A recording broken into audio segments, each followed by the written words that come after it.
Today is April 25, 2024, and today the church celebrates the feast day of Saint Mark the Evangelist. Our gospel for today is from the beautiful and the wonderful account of the Gospel of Mark chapter 16, verses 15 to 20. I was deeply moved by the line of today's gospel. It says, and I quote, "Go into the world and proclaim the good news to the whole creation." End of the quote. I was reading the directory of the directory for catechesis, and it says there in page 27, number 29, it's telling about the topic of evangelization. And evangelization, the directory says, is not in the first place the delivery of the teaching, but rather making present and announcing Jesus Christ. Evangelization is making present and announcing Jesus Christ. And when we speak about evangelization, it's not only the tasks of the priest, the clergy, but it is everyone's noble and supreme tasks. We should advertise the Lord. And to advertise Him, we should advertise Him through our actions, through our words, and through our beliefs. Endorse His message of love, and His message of salvation. And our first reading for today tells us the qualities we need to possess. As missionaries, as evangelizers, we are expected to have the following qualities according to our first reading for today.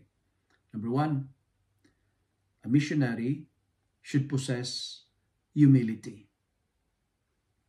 In dealing with one another, do not think that you are superior. Do not entertain the thought that you are better than others. Be humble. Clothe yourselves with humility, because our first reading says, when you are humble, God will exalt you. God will oppose the proud, and God will give grace to the humble. But dear friends, it is hard, it will be difficult to proclaim the Lord if we are full of pride and full of ourselves. Clothe yourself with humility. Second, as missionary, we need to have courage, meaning to say, do not be afraid.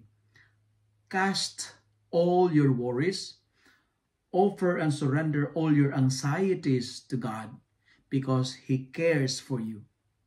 But dear friends, I repeat it loud and clear. God cares for you. And what are the indications? What are the proof, evidences that He cares for us? And the gospel says, we can cast out demons. We can drive out demons in the mighty name of Jesus. God cares for you because He said you can speak and understand new languages. You can speak a new language.